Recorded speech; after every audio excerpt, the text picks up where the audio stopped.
identity theft is a huge problem, and it's getting worse, especially in the last 2 years. In terms of the IT world, it really happens in conjunction with phishing. So you'll receive an email that looks like it's from a legitimate source, like your Bank of America, Wells Fargo. You'll click on it, and it actually takes you to a third-party site, usually overseas, and usually there's a virus.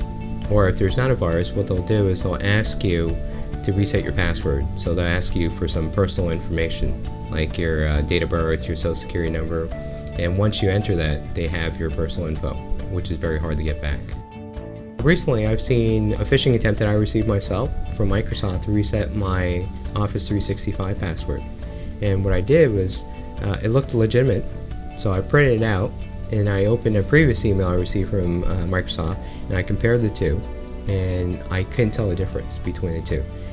It wasn't until I hovered over the links that said reset your password that it pointed to a place in the Ukraine, so I knew it was not legitimate. But it's amazing. I can't even tell sometimes.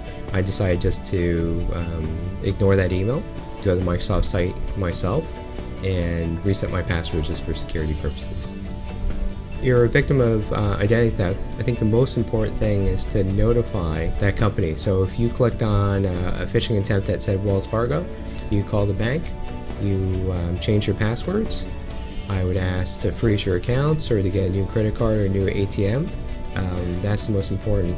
Now, if it's something a little more serious that you gave your social security number away, I would contact one of those third-party credit bureaus to freeze your credit.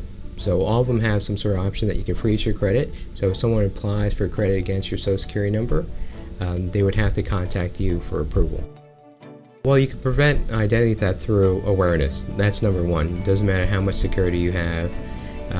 If you receive an email that's asking for personal information or to reset your password, you should go to the browser and type in that site yourself. So instead of clicking on a link that says enter your password, you type in Bank of America, Chase Bank, and then you go through the process on their website. That's number one. And two, if someone's asking for personal information that's usually not asked, you should pick up the phone and ask them.